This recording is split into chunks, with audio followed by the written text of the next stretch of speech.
Hello guys, and glad to have you on board again today. One show that I wanted to do for quite some time, talking about Chainlink, but most importantly oracles in general. How very important they are for the entire ecosystem, how very undervalued I think this sector might very well turn out to be. So how could be the growth potential on the cycles to come, most importantly the weekly cycle that we still have to terminate, even though we had that kind of wrong footing pattern in the general crypto market due to risk off mod, whatever in the stock market that we've recently had. So once again, over the short run, these things just have to be managed as risk limitations. The market can be chaotic, but still over time value still expresses itself. So if we talk about oracles today is because, of course, disclaimer, I do hold some oracle exposition to my portfolio, eventually mostly about Link, but the thing is that this is one of the rare assets that I overperform, meaning that out of their relative position in the global crypto market and their relative market cap, I overperform by overweighting them in my portfolio relative to some other headliners. So the reason why we make those videos is not to tell you you have to do this or that, and I hope you've understood that by now, but the thing is mostly to let you guys understand why I do overweight some stocks or whatever in crypto sectors, and what are the reasons behind. So of course I do trade technical structures, because anything you do, whether that is investment or speculative trading, is of course related to risk limitation, which is not what we're going to be talking about today. So for a little once in a while, these videos will be set aside in just making some kind of fundamental analysis, pure raw value assessment, by looking at the data and the roadmaps and the supply and demand pressures over long-term perspectives. So I'm going to take off the risk limitation perspective of these charts because, of course, I've done this last year and the public reception of this wasn't necessarily what I expected. Some people just blindly copied my trades or whatever. So I wanted to show you guys how I build my decision-making process by using a recurring process of analysis. And instead, of course, some people just took it as something to be fed up with. So I will no longer share my technical risk limitation for this. I'll just make the technical analysis to the point we are today, but I'm not going to go further down this road, okay? So let's make a quick shot at what this market looks like, and then we're going to study all of the fundamentals, leading me to the conclusion that there is very likely a lot more value to be added to this network, which will, of course, have to translate through prices reaction. So if we study this first and foremost, though we have an asset with a nice history, which is one thing that I got them like. Remember that the proof of stability comes from history. And in that respect, this makes a lot of difference from assets that's basically just been going mainnet a few months from now and that have been 100x since then. So of course, it's much better when you have history to prove that you've been stable over time, which is the case for Chainlink. This is not something that has been born in someone's house just a couple of months ago and put it immediately into mainnet. So no, this is something that has been very well thought, and we're going to see it as the roadmap and all of the dev that has been going on in the background. But yeah, these are ideas and thoughts and just words, so we're going to put that into real perspectives by looking at data, raw data. Okay, so let's get started first with the price chart history data. So we need to figure out the reference chart time frame, because this anyhow and anyway can only be a trend. The moving average is set right below rising contexts, and prices are putting themselves out and away as much as possible from these moving averages. We've gone to some extremely prices, the divergence of the moving averages, which has been causing some kind of consolidation. So monthly chart doesn't have that much history, so we're going to set things simple. We're going to stick to a weekly reference chart time frame, though we're going to have to study the majority of that trend. So of course we have a range currently in which average prices have been consolidated. This is the 50% context line in here that I'm using as a reference. But the underlying asset value is still rising and prices are still severely above these moving averages. So no shit Sherlock, we might be in a pullback rather than the end of that trend. So we have gone away from moving averages. We need to figure out if that has been done correctly or not, meaning that we need to differentiate if this was a bubble valuation, meaning that this wasn't supported by volume and price value, or if this was actually a trend. So We're going to just make a quick study. The breakout phase, of course, will be in here. Okay, we can see that this is the moment in which the trend sine wave has terminated making bear cycles. So this is where the bulls literally took over. If we look at the entire price distribution, of course, we can see that there's been a huge range with massive support around the $2.5 mark. So we're very less likely going to go back there. And until then, the price distribution has been pretty well done. Of course, we see that there is a bit of rejection as we try to break above $40. So there is definitely a lack of volume above that level, and we can see that the range that we've created, though a pullback, has made itself a third range boundary around the $35 area.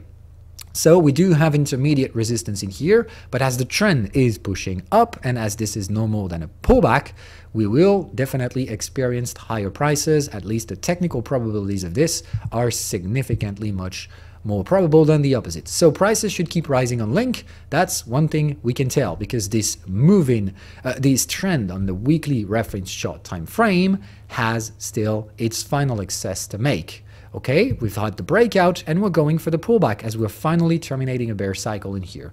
The retracements are already there. We've retraced more than enough due to the excitement of this market. We have violently pulled back toward the moving averages, and we also have the mature range on the lower time frame. So we got everything we need to go back up. Now, it's a matter of how do we build that support and how do we recover. So, of course, we do need trend signals to buy the trend channel, which we have touched right here, and oh boy, trend signals. So this is really showing that technical risk limitation for these trades are really signifying the probability, very high probability of a pullback. So still upside potential. Though, is it going to be limited to this? Because final excess is generally no more than just installing new all-time highs, but not really maintaining value way too long above these levels, meaning that we go higher, but we do not necessarily settle value and we go back ranging again. So if that's the first perspective, then the expectable rewards for the Link will be limited. We'll still very likely go all-time highs, but not necessarily to the moon and all of these kinds of things that moon boys might have in mind. This will, of course, correlate with the rest of the sentiment that I have in the crypto market in general, in which I still believe that we have a weekly cycle to go, and then we're very likely going to have to consolidate. So is Link just going to be among the rest of the assets, just going up, not necessarily installing value and then ranging across larger time frames until probably early 2023, in which we'll be able to eventually recover some momentum? Or is Link going to change the game? This is the answer we're going to try putting out there, because of course you might have read the title. It is not a clickbait, but this is really the question I'm wondering at the moment, and I'm going to try rationalizing. Is Link severely undervalued and a very likely candidate to be a third crypto market cap right below Ethereum? Because to be honest, I'm not going to switch to the conclusion immediately, but I definitely think that there are some serious reasons that could lead it that way. But technicals remain what they are. The technicals now suggest that the probability of a final excess are far more probable. Okay? Though we're going to see if value is actually going to push it higher. Because if we want to put it into the direction in which we're going to go higher, in order to put it into the number 3 type of market cap, we're going to have to go way higher than the $80 mark area. Though we need to see another type of market. If we want to put it into the third position by the end of that weekly cycle, then we really need to go quick. Though, is it likely and possible? Yes, I think it is, and we're going to have to make it rational. Remember that if we want to have this possible, the only way that technicals can offer the possibility of it would need to be a multi-time frame trend. We've seen that the volume distribution is okay, so if we were on the verge to surge, we can definitely extrapolate to some very high prices, and therefore extended amount of volatility to terminate that cycle, but it requires hell of organic growth. This is the reason why we make that fundamental analysis. Is that organic growth that could support a multi-time frame trend really there, or is this just speculative bullshit? And we're going to have to risk limit, of course, if you want to trade that, which we're not going to talk about that. So no trading today, just ideas. Okay, so let's keep it down. So if we want to have multi-time frame trends, that means we definitely have a daily trend in here. It's visible. We definitely have the weekly trend. We've seen it, though we need to pile up a monthly trend out of this on top of it.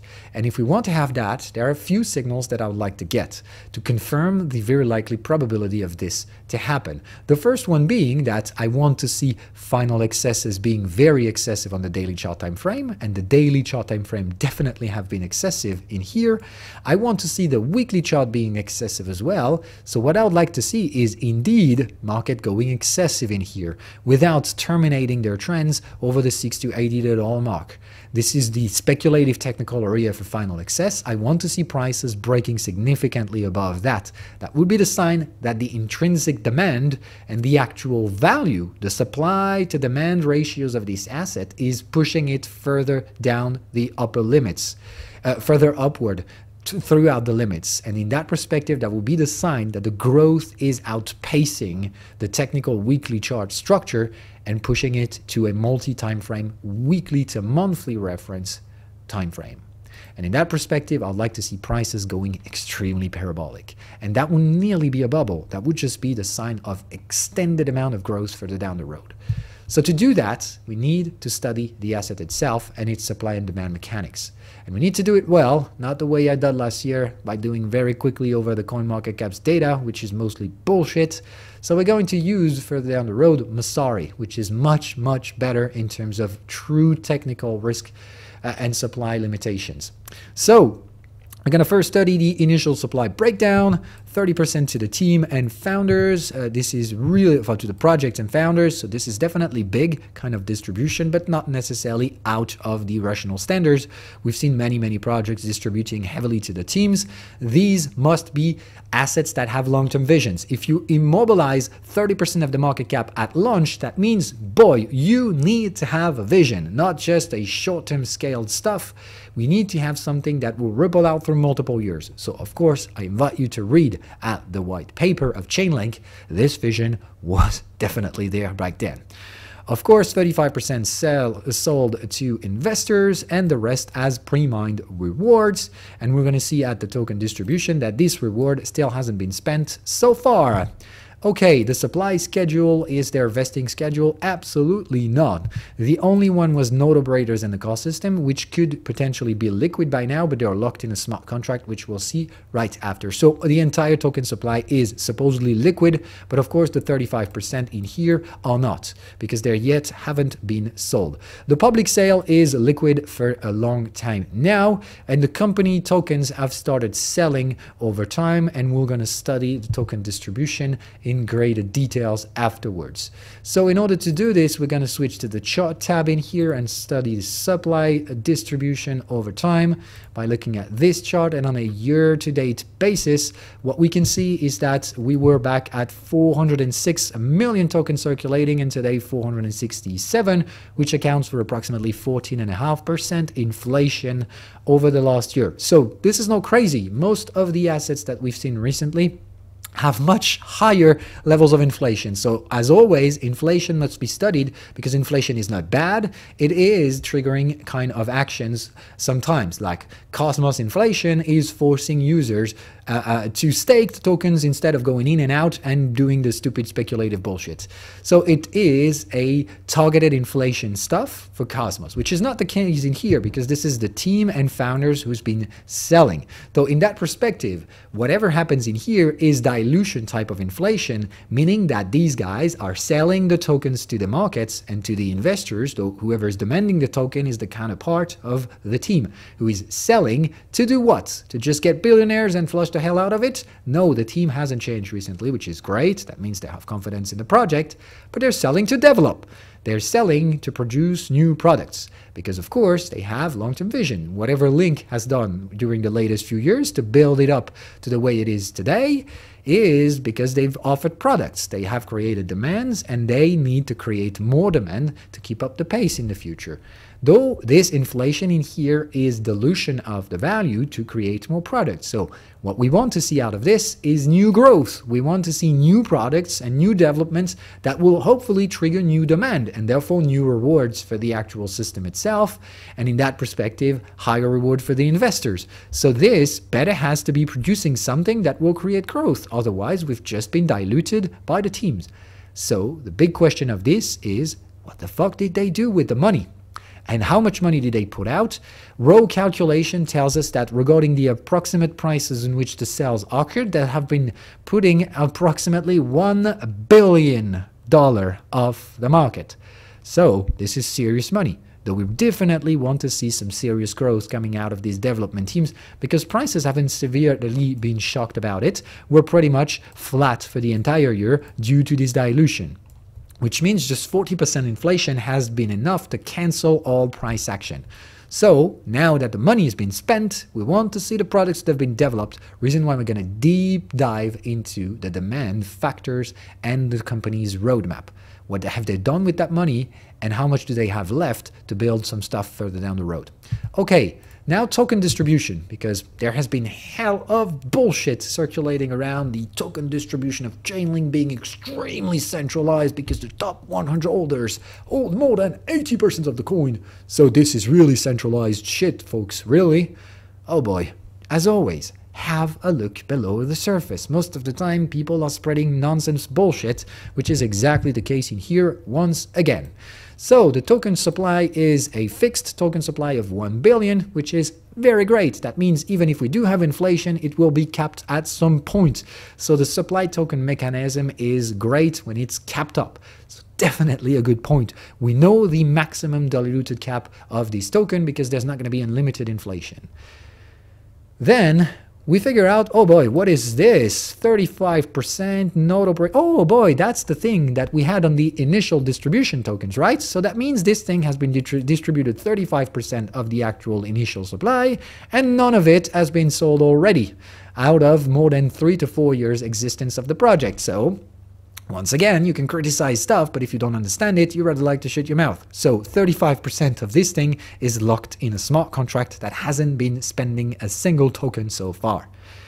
Though the question is, what will trigger it to happen? And it very likely will at some point. This is meant to incentivize node operator if they do not turn out to be profitable all by themselves, and the team has said for now that there is no plan to turn it on. So this is a reserve supply because this thing has a reserved cap. So it is kind of an incentive, economic incentive, if for some reasons they need to develop some products that require external incentive mechanisms. So they've been saving some money to make sure the process doesn't die on itself because there is not enough, or we need to incentivize offer.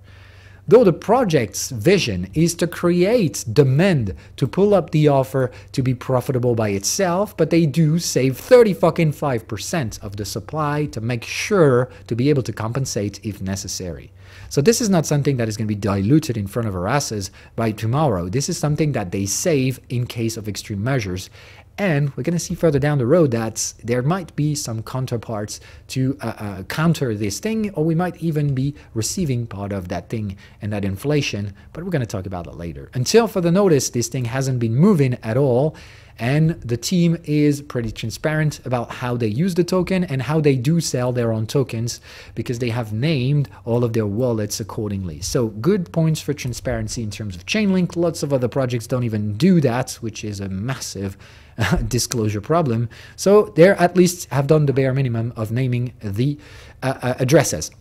So this one, not a single problem so far, but this is still something to monitor, okay? Then the team wallets, okay, they bought a number of 6 in which they all have been granted 5% of the initial token distribution. Remember, they did receive 30%, so 6 times 5%.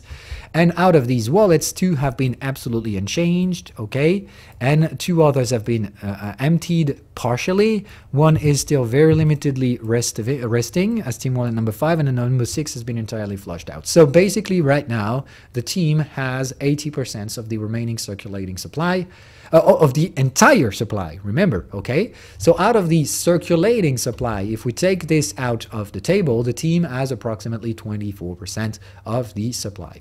So in that perspective, we're nowhere in extremely centralized territory. There are lots of other grade A projects that basically have that much team control. This is still that the team has a lot of control. So what I said is when there is so much money or potential money to be diluted by the teams, as always, that must be for one and only one reason: long-term visions. If these guys have been sparing that much money, that means they have lots of things to develop and they must have a long-term vision.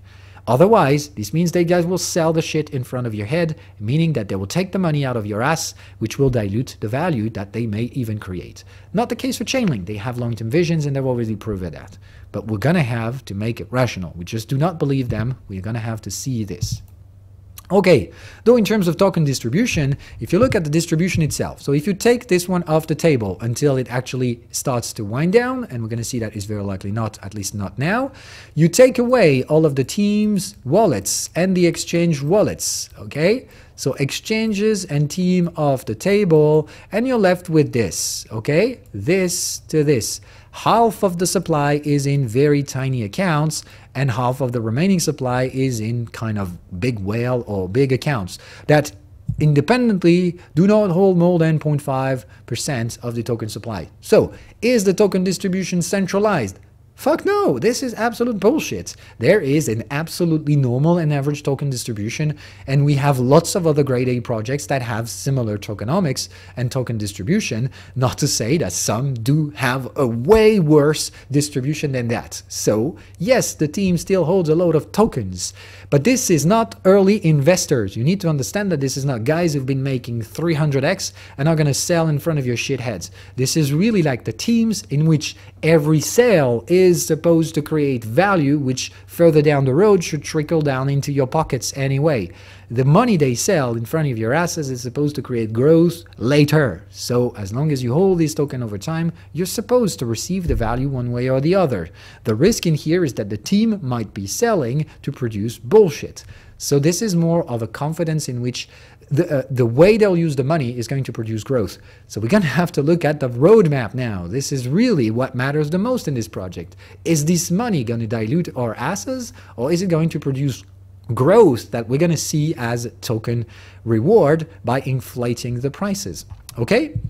So what is the roadmap? What's great is that if you look at this video, which is absolutely gorgeous in terms of information, you will see the founder, which is great. When the founders are communicating, that's the great stuff. So you have the vision of that thing, and this is really a smart ass that is out there, and I like the way that he definitely knows what he's talking about. And he has been taking a 1.5 hour long video to explain everything about the roadmap, so in very great details. Of course, I definitely incentivize you guys to have a look at that video entirely, because it's going to go much more in depth than the really quick overview that I'm going to be doing today. So what I pay attention to specifically when it comes to growth, in that perspective in which we need to figure out if the token distribution is going to be favorable to us due to the recent team sales, are they going to produce things that are going to create growth or not? So I wanted to see what they have been working on, what they have released with these expenses so far, and what is next to come. So when I saw this chart, I was like, oh boy, this is definitely what I need to dig deeper into, and this is what I'm going to do right in front of you guys today. So out of the recent project developments, out of 20 to 2021, so last year, what they have been created is basically the only thing that wasn't existing back then is Keepers in Compute, which they've been producing over the end of last year. So this is pretty much of a recent project, and it's already participating significantly in the revenue stream of actual Link ecosystem in general. So this is cool, okay? The other thing is verifiable randomness, which has been introduced out of 2020 and has quite maintained its growth factors. So there is no heavy demand for this because it's mostly targeted to gaming and NFTs. For now, gaming has been concentrated on very few projects which actually don't nearly give a fuck about random generated numbers, but as gaming is expected to be a big thing within the next years, I intend this to be very, very demanded types of things, and mostly when it will come to lottery things or random gen like RPG games in which the loot system might be based on random generated numbers. What Chainlink nodes are offering is authenticated, decentralized or trustless generated numbers. So this is great because that will basically prove the players that the game isn't tricked by some kind of insider weird random gen distribution, but being truly randomly generated numbers. So this is kind of a confidence model that I think sooner or later will be appreciated by the players and therefore will be used by the developers in general. So externalizing random generation as a confidence for the user that the actual devs hasn't been cheating on the game will be something in the future, I guess. Anyhow, we can see that over 20 to 21 growth period, it hasn't been more demanded, but they anticipated to be doubling in 2022, and this is something I'm going to have a closely monitoring over. So I want to see the demand over these by looking at the requests made on chain over these things improving in 2022. That would be the sign that their expectable roadmap is actually being true. Which we see as well is that the proof of reserve has been introduced and severely growing out of 2020 to 2021, and they expect it to further trickle by doubling on the 2022 year. So this is another type of things in which I think there's definitely going to be a hell of a lot of demand, because proof of reserve is basically looking at any digital assets kind of distribution or collateralization and decentralizing verification of it by basically scrolling through the assets and making sure and giving confidence to the users that all of their assets in DeFi, for example, or whatever other services is actually being truly monitored by a decentralized and trustless way. Though in that perspective, this is bringing a lot of confidence for the user, and I definitely think that as we trickle down through adoption, lots more of these things will be asked by the general users. What we can see out of it is that in general, out of 2021, most of the actual revenue fees comes from market data. And of course, no shit Sherlock, that comes from the massive adoption of DeFi last year. So most of the demand comes from this. Pure and simply, today's core value on Chainlink is basically feeding price data to DeFi projects. So yeah, like I say, this is great because they've been doing it and they have been massively used in that perspective. This is the #1 used and generally acknowledged to be the best blockchain to do it. So most of the DeFi projects are using Chainlink's data, and it has become some kind of a consensus over this, which has placed Chainlink in kind of a monopoly position because everyone's using Chainlink. Some others are using multiple sources, but everyone still uses Chainlink as well. So this is one good thing, but what I like is that I don't want them to solely rely on what they've been creating over the past cycle. I want them to innovate, and that's what I like with their 2022 projections. They basically intend to see still growth on these data feed demand, but they want to develop their activity to generally increase the broad revenue without solely being based on something of the past. I'm not saying that, of course, DeFi will die. I'm saying that DeFi's growth will probably keep on going, and that's what I see. But they also know that in order to keep the growth rates that have been experienced over the latest few years, which is doubling revenue each and every year, if they want to double that year, they're going to have to do something more than just relying on DeFi data price feed.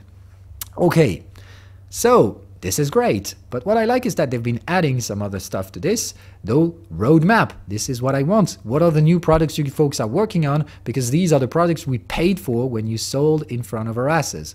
So we need to see this.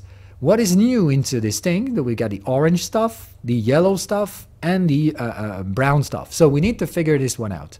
Brown stuff is the abstraction layer.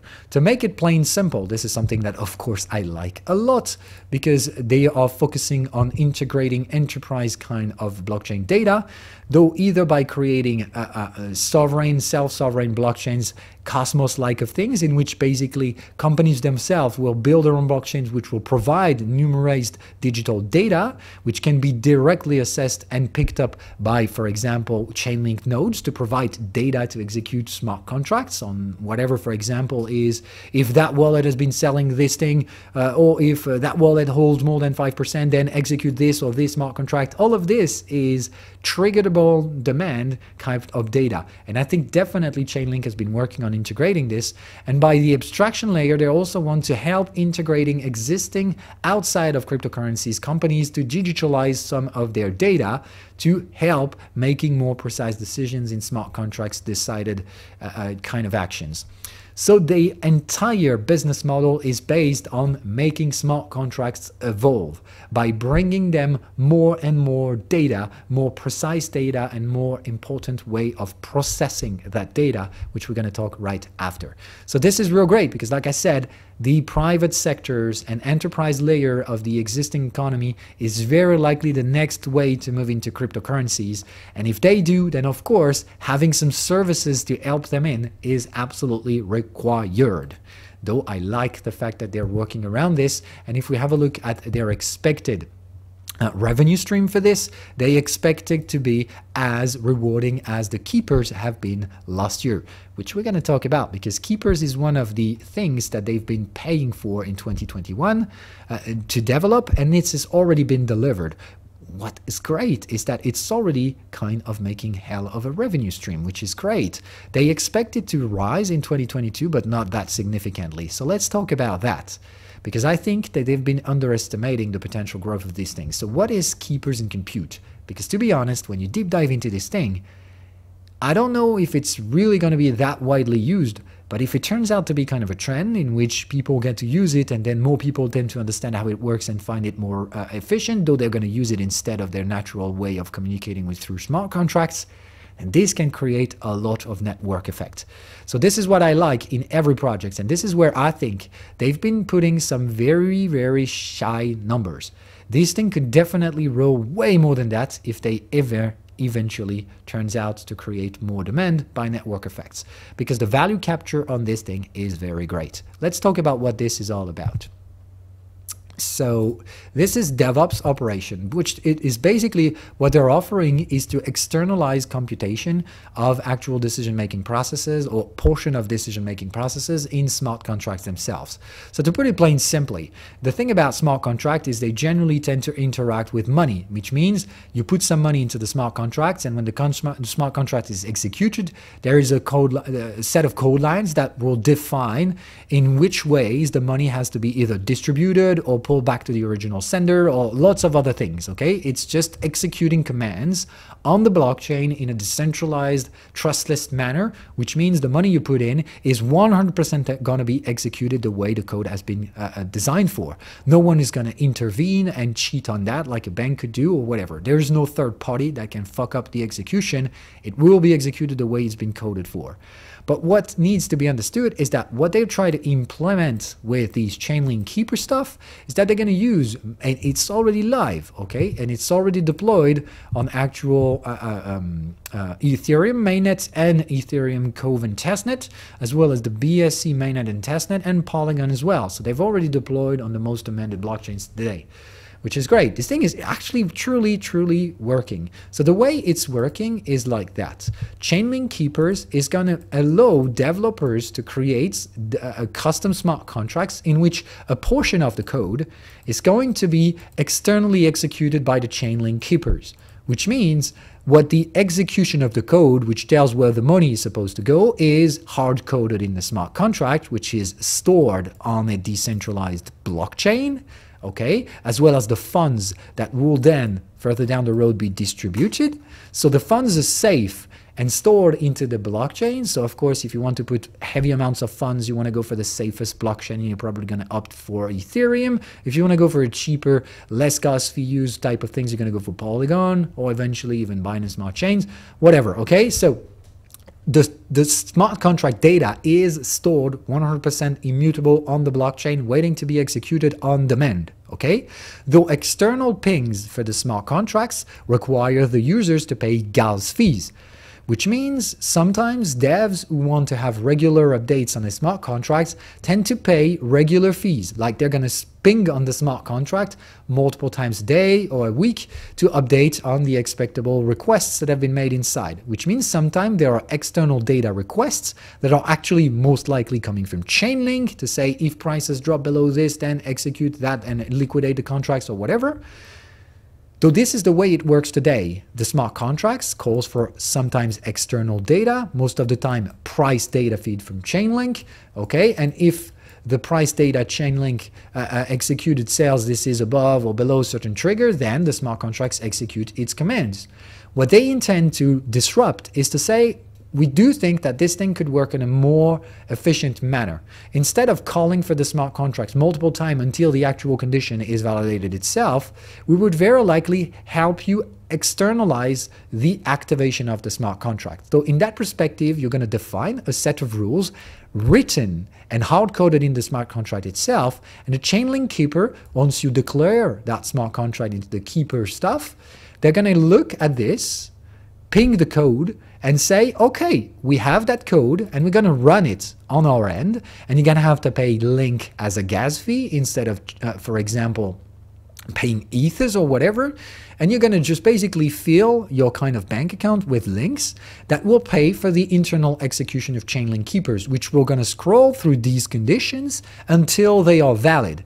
And whenever the condition is valid, then the chain link keepers will send the message to the initial blockchain contracts to activate the smart contracts execution.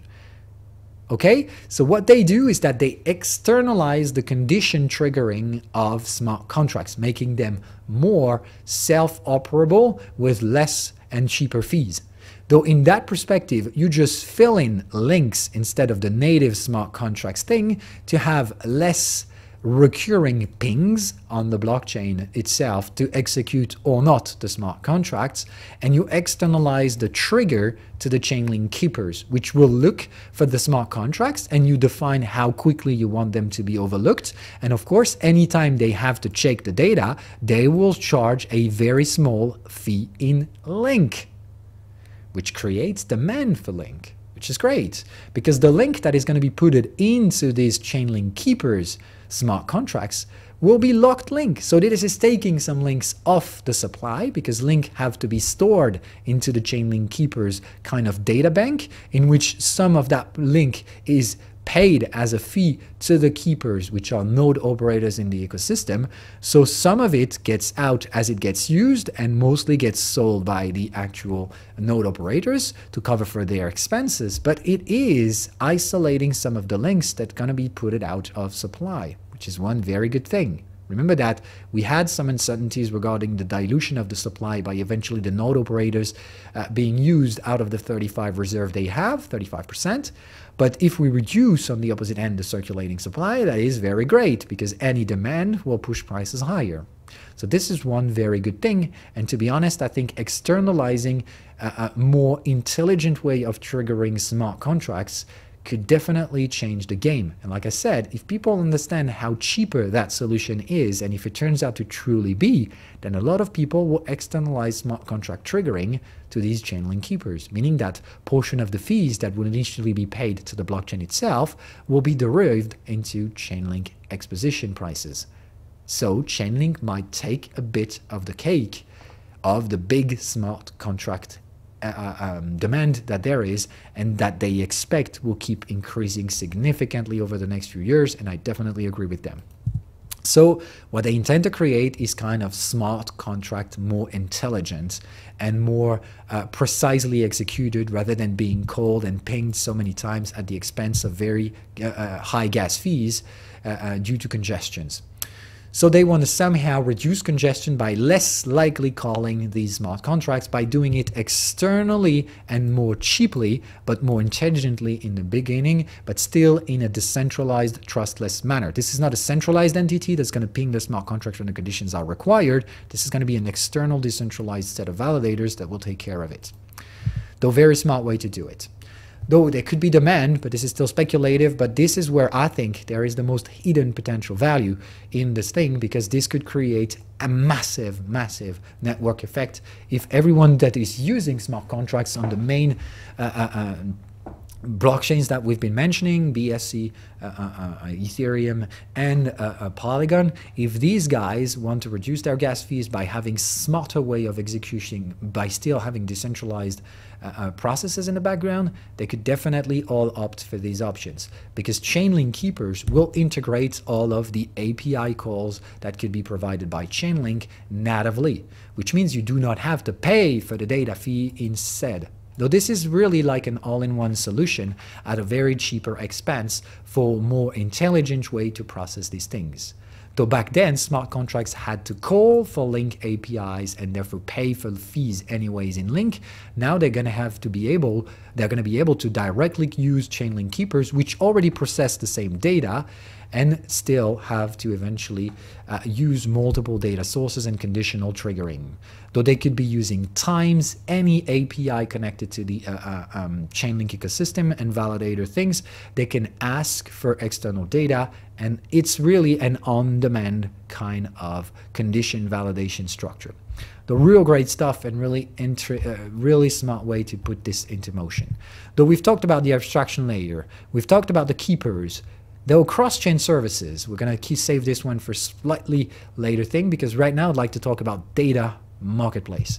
So the data marketplace is one additional layer of incentive to create demand on this big system we've talked about. It's currently not that much used, so this is something to monitor if use cases are bringing a lot of people on board. If we want to get that network effect, and we need to see the requests on the Chainlink market severely increasing. What this is basically is that those who want to get external data on demand will create requests and jobs to basically incentivize the node operators to get to reach out to this data and create the data feed that they require. What that thing basically is that it is on demand, verified in a trustless manner truth.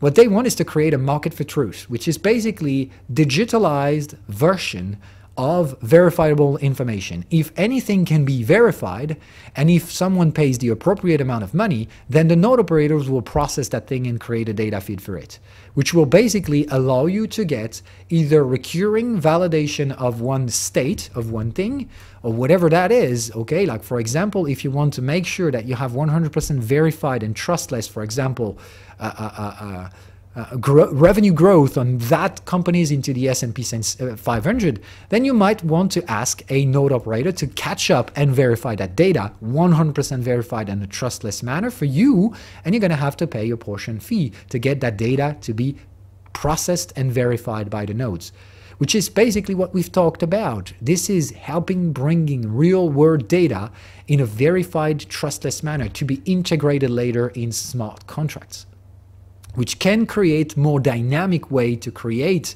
a smart contracts conditionality to trigger. If, for example, you want to swap some coins, if the revenue stream of that process is higher than, for example, the net revenue of that real-world company, then this could be done tomorrow by asking for the data to be processed. And all of this can be processed internally, and as we've seen, we can even use the link keepers node to execute all of that computing power upon regular updates, which you have to pay link to process. So this is basically turning link into an actual processing gas token, pretty much like Ethereum. But on top of it, it also performs the entire economical incentive way of putting validators at work and paying for their expenses. So this is really like an Ethereum on steroid, but of course not taking care of the execution layer of smart contract, which still remains the work of Ethereum. So Chainlink is not an ETH killer, it's just an ETH added layer of value.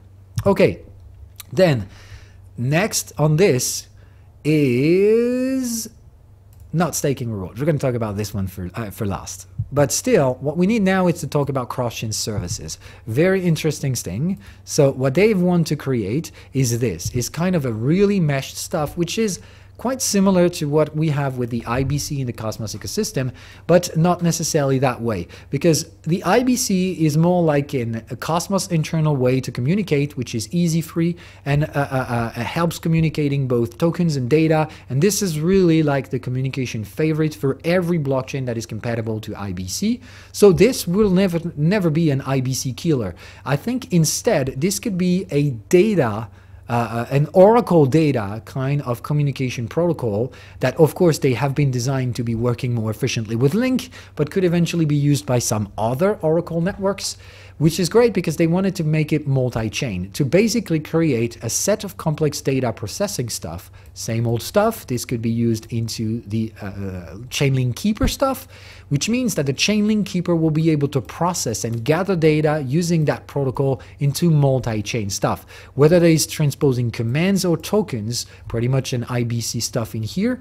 But what is great is that they have been natively designing it to be multi-chain, so that when they plug into multi-chain, they're going to be able to gather data on all of those chains and communicate that data in a cross-chain manner to execute cross-chain smart contract, which means the smart contract will be able to gather data on other blockchain and eventually even triggering commands by executing smart contracts on other blockchains.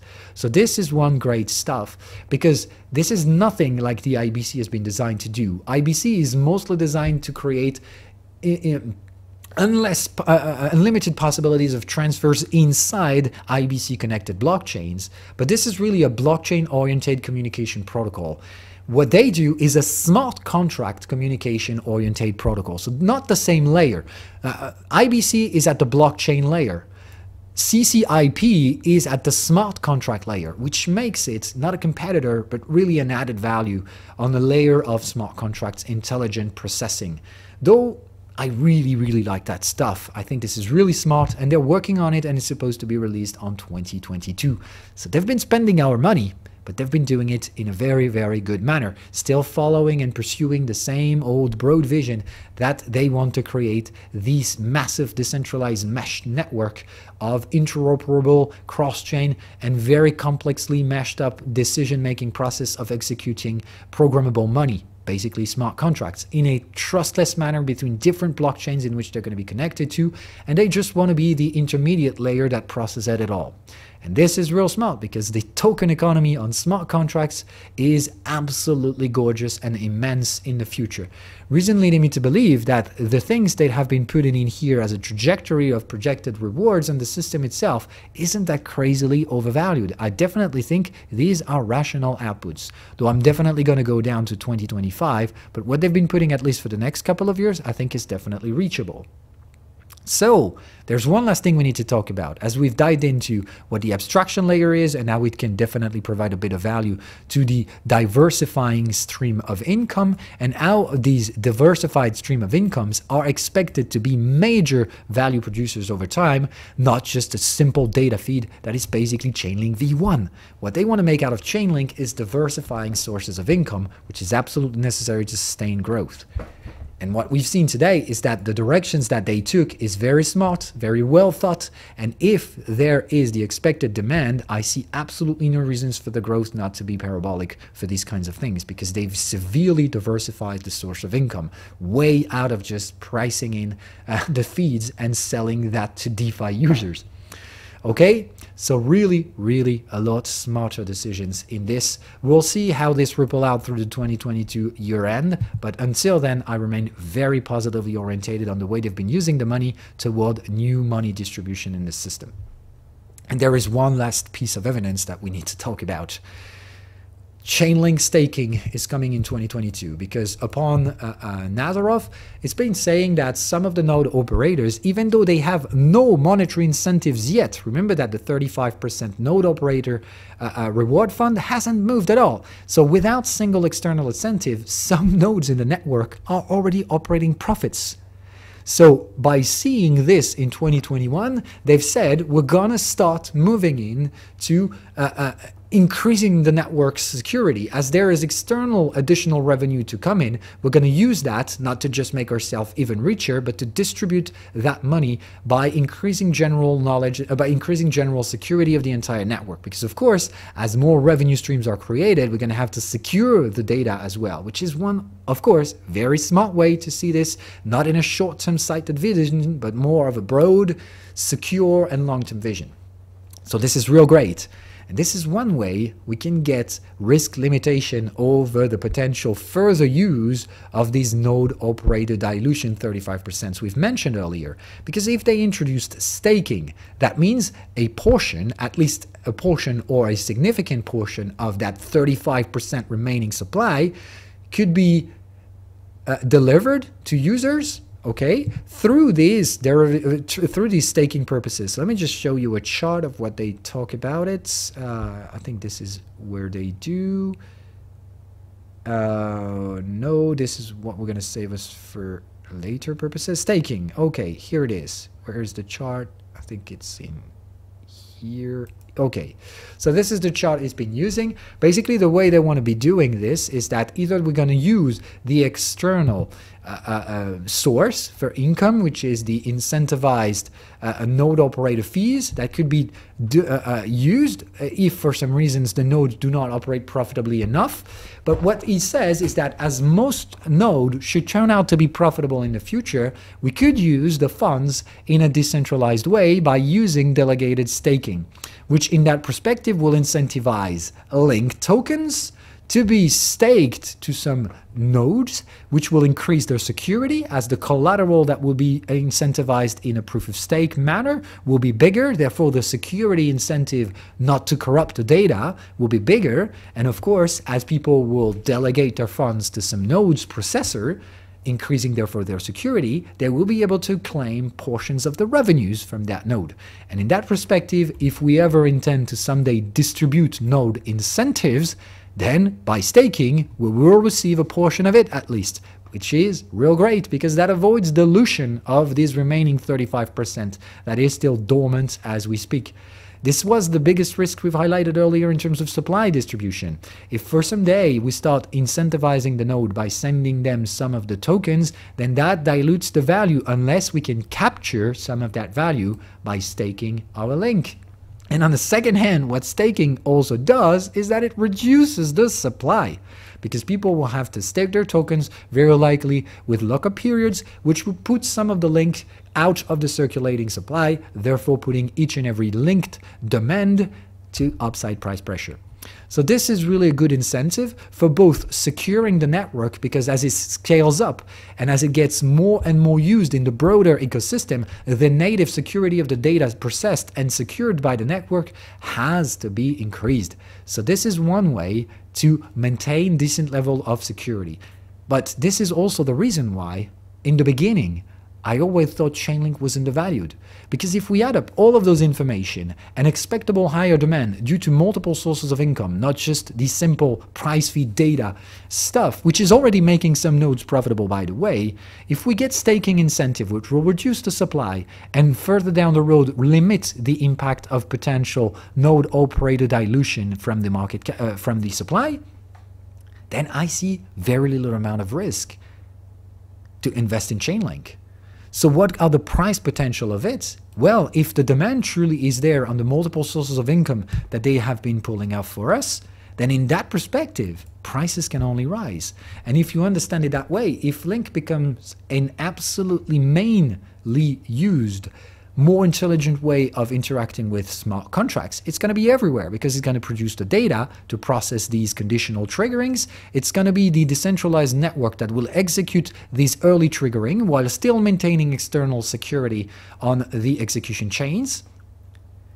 But Link will be everywhere. It will be demanded in each and every process of interacting with smart contracts. Though in that perspective, Link demand being higher, portion of links being pulled out the market because of staking, and also remember what we said, the Chainlink market will require some of links to be stored and put it out the market until the requests are processed by the nodes. On the other hand, we've seen that Keeper has to be loaded up with links to process the requests, and until further notice, these links are put away from the circulating supply. So the circulating supply of Link is supposed to go down. We've seen that the distribution is pretty evenly done, or at least it's not out of the ordinary for such a project. And what we've seen is that the team has been selling some coins, but it has been mainly used to produce growth. So I see absolutely no problem to say that Chainlink has huge underlying value potential. So on our first things and first assessment out of the technical charts, we were wondering the probability of the market excess from this weekly final excess that we'll get. I have serious questions about the fact that Link will eventually truly stop its final excess into the $60 to $80 mark. Because if it does not, and if it overshoots out of this, there's only one thing that can cause that. Supply and demand disruptions. And if such thing happens, well, I can tell you that the study I've made out of the fundamentals of Chainlink means that if there is a little bit of demand out of the new products they've been developing, and if it truly pulls out the supply, and if we add on top of it the Chainlink staking before the end of 2022, boy, I see absolutely no reasons for prices not to overshoot this area.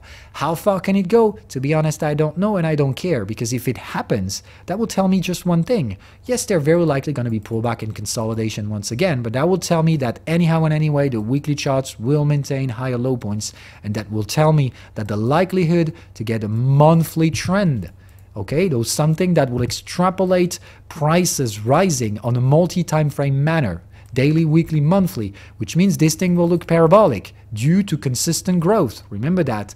Growth over growth over growth creates a parabolic scheme, but this is not a bubble type of scheme. This is a price distribution according to value creation.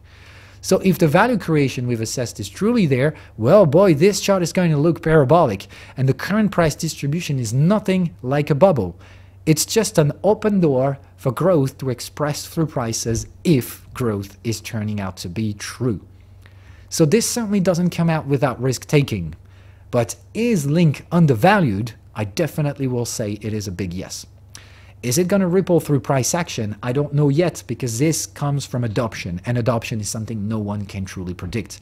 Have they done it the way to put all of the odds in their favor, to take part of that cake of the newcomers that should come in the market, mostly the private sector? I definitely think they are among the most well-positioned projects in the crypto sector in general to be there to accommodate that demand and to be the leader that could take it.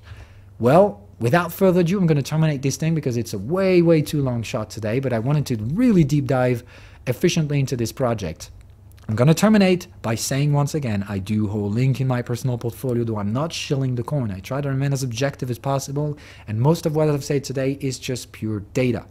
Of course, we've put some personal assessment in here, so don't mind me, and you have totally the right to have different opinions with these.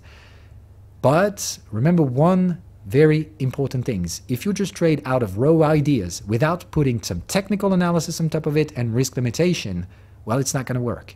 And if you ever intend to invest 30% of your capital in a single asset, this is no investment either. Investment comes with very high risk, and even if the targets could put some stars in your eyes, just try to be rational one more time.